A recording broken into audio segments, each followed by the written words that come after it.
Pakistan cricket team کے کھلاڑی خوشدل شاہ نے تماشائی کے اوپر حملہ کر دیا۔ تفصیلات کے مطابق پاکستان اور نیوزی لینڈ کے درمیان میچ کے بعد پاکستان ٹیم جب ڈریسنگ روم کی طرف جا رہی تھی، خوشدل شاہ بھی اس میں شامل تھے، تو شائقین میں سے کسی نے نازیبا الفاظ کسے، جس پر خوشدل شاہ نے اس کو منع کیا، لیکن اس میں کوئی غدار افغانی بھی تھے جنہوں نے خوشدل شاہ کے اوپر اور پاکستان ٹیم کے خلاف پشتو زبان میں گالیاں بکیں، جس کے بعد خوشدل شاہ جو کہ خود بھی پٹھان ہے، اس کو وہ پشتو میں دی ہوئی گالیاں سمجھ آ گئیں، تو اس نے پھر جا کے تو ان کے اوپر اٹیک کرنے کی کوشش کی تاکہ ان کو سبق سکھا سکے۔ اس کے بعد اعظم خان جو پاس ہی کھڑے تھے، انہوں نے ان کو پکڑا اور خوشدل شاہ کی شکایت لگانے کے بعد وہ جو بغیرت قسم کے شائقین تھے،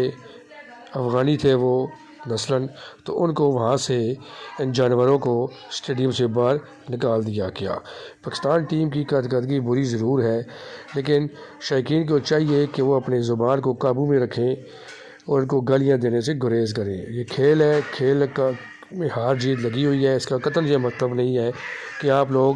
گراؤنڈ کے اندر جائیں اور اپنی جو آپ کی جو تربیت ہے اس کو وہ سب کے سامنے پیش کریں، گالیاں دیں، بکواس کریں اور اپنے خاندان کا لوگوں کو بتائیں۔ تو بالکل اس واقعے کی ہم مذمت کرتے ہیں۔ خوشدل شاہ نے بالکل ٹھیک کیا۔ اسی طرح کا ایک واقعہ ٹورنٹو میں ہوا تھا، جہاں پہ نظام الحق کے اوپر شائقین میں سے لوگوں نے آوازیں کسیں اور پاکستان کے خلاف بکواس کی، تو نظام الحق نے بھی اسٹینڈ میں گھس کر اس کی پٹائی کی تھی۔ تو کھلاڑی ہوتے ہیں، یہ بھی پاکستانی ہیں، یہ ان کی کارکردگی بھی بات کی جا سکتی ہے، لیکن اخلاق کے دائرے میں اندر رہ کر بات کرنی ہوتی ہے۔ وہ جو افغانی تھے وہ تو ہیں غدار، انہوں نے خوشدل شاہ کے اوپر جو بکواس کی ان کو سزا مل گئی۔ مزید اچھی ویڈیوز دیکھنے کے لیے چینل کو سبسکرائب کریں۔